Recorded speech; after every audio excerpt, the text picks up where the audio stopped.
السلام علیکم ناظرین، میں رئیس اعظم حیدری کولکاتہ انڈیا سے آپ کے سامنے فضائل قرآن مجید پیش کر رہا ہوں، سماعت فرمائیں۔ حضرت عثمان رضی اللہ تعالیٰ عنہ سے حضور اقدس صلی اللہ علیہ وسلم کا ارشاد منقول ہے کہ تم میں سب سے بہتر شخص وہ ہے جو قرآن شریف کو سیکھے اور سکھائے۔ اکثر کتب میں یہ روایت ضابط کے ساتھ ہے، جس کا ترجمہ لکھا گیا اس صورت میں فضیلت اس شخص کے لیے ہے جو کلام مجید سیکھے اور اس کے بعد دوسروں کو سکھائے، لیکن بعض کتب میں یہ روایت ہے کہ روایتوں کے ساتھ وارد ہوئی ہے۔ اس صورت میں بہتری اور فضیلت عام ہو گئی، خود سیکھے دوسروں کو سکھائے، دونوں کے لیے مستقل خیر و بہتری ہے۔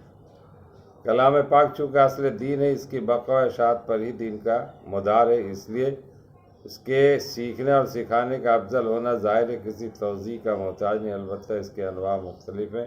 کمال اس کا یہ ہے کہ مطالب و مقاصد سمیت سیکھے، اور ادنیٰ درجہ اس کا یہ ہے کہ فقط الفاظ سیکھے۔ نبی کریم صلی اللہ علیہ وسلم کا دوسرا ارشاد حدیث مذکور کی تائید کرتا ہے کہ جو سعید بن سلیم رضی اللہ تعالیٰ عنہ سے منقول ہے کہ جو شخص قرآن شریف کو حاصل کر لے اور پھر کسی دوسرے شخص کو جو کوئی اور چیز عطا کیا گیا اپنے سے افضل سمجھے، تو اس نے حق تعالیٰ شانہ کے اس انعام کی جو اپنے کلام پاک کی وجہ سے اس پر فرمایا تحقیر کیے۔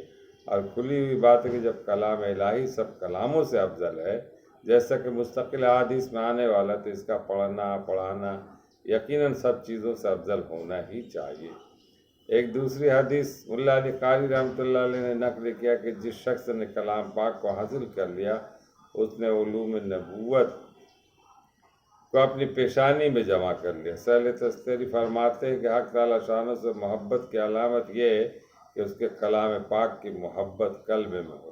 شرح آئیہ میں ان لوگوں کے فہرست میں جو قیامت کے ہولناک دن میں عرش کے سائے کے نیچے رہیں گے، ان لوگوں کو بھی شمار کیا ہے جو مسلمانوں کے بچوں کو قرآن پاک کی تعلیم دیتے ہیں، نیز ان لوگوں کو بھی شمار کیا جو بچپن میں قرآن شریف سیکھتے ہیں اور بڑے ہو کر اس کی تلاوت کا احترام کرتے ہیں۔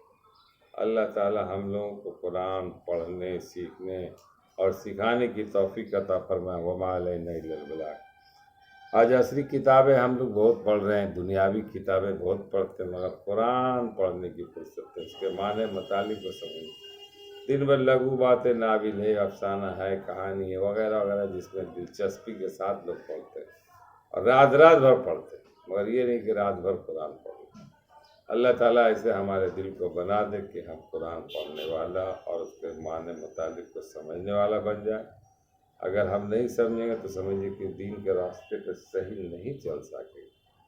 اب سورہ فاتحہ میں اللہ تعالیٰ فرماتا ہے الحمدللہ رب العالمین۔ اب دیکھیے یہ ایک آیت ہے، اس کا معنی کو سمجھ لیجیے، ہم لوگ سمجھا نہیں، ہم لوگ قرآن والے ہو کے قرآن سے گمراہ۔ الحمدللہ رب العالمین، الحمد کے معنی تعریف کے، الحمدللہ رب العالمین، جو ساری تعریفیں اللہ کے لیے اور جو سارے جہان کا مالک، رب العالمین، ایک دنیا کی بات نہیں۔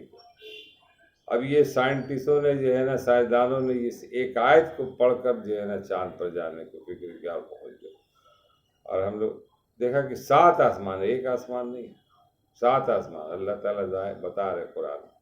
رب العالمین، عالم نہیں کہا، عالمین کہا، ورلڈ نہیں کہا، ورلڈز کہا۔